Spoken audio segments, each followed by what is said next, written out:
Chapter arithmetic progressions. Question है find the sum given below. Sum के numbers हैं -5 plus -8 plus -11 plus and so on plus -230। Solution. अब सबसे पहले हम इन नंबर्स का सम फाइंड आउट करने के लिए ये चेक करते हैं कि ये क्या अर्थमेटिक प्रोग्रेशन है। यदि अर्थमेटिक प्रोग्रेशन होगा तब तो फॉर्मूले के बेस पे इसका सम फाइंड आउट कर लेंगे। Solution.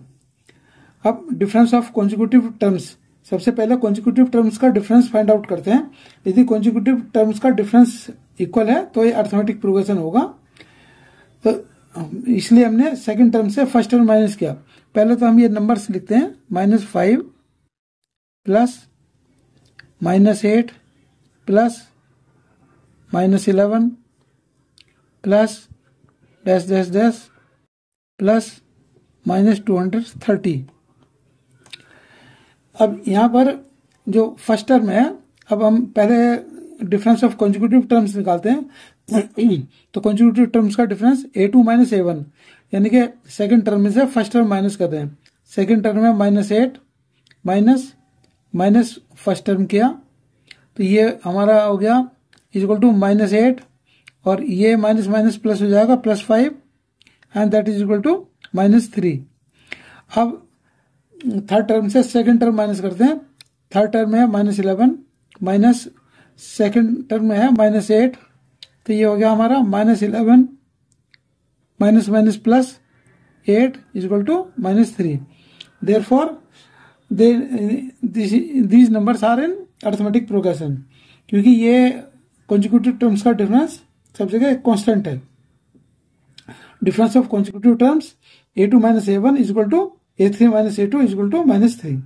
therefore the list of numbers form an AP। अब यहाँ पे A की वैल्यू, फर्स्ट टर्म A की वैल्यू है -5, D की वैल्यू -3, ये हमने भी ये कैलकुलेट किया था, और एक वैल्यू गिवन है इसमें लास्ट टर्म की, लास्ट टर्म L होता है, इसकी वैल्यू है -230। अब सबसे पहले इन टर्म्स का सम फाइंड आउट करने से पहले हम इनके नंबर निकालते हैं, नंबर ऑफ टर्म्स। तो नंबर ऑफ टर्म्स के लिए फॉर्मूला है L is equal to, L का लास्ट टर्म का फॉर्मूला होता है L is equal to A plus n-1 into D। L की वैल्यू गिवन है -230 is equal to A, first term है -5 प्लस n हमें फाइंड आउट करना है -1 इंटू D की वैल्यू है -3। अब यहां से ये माइनस, अब n-1 into -3 is equal to ये -5 दूसरी साइड में जाए तो -230, ये प्लस का हो गया 5।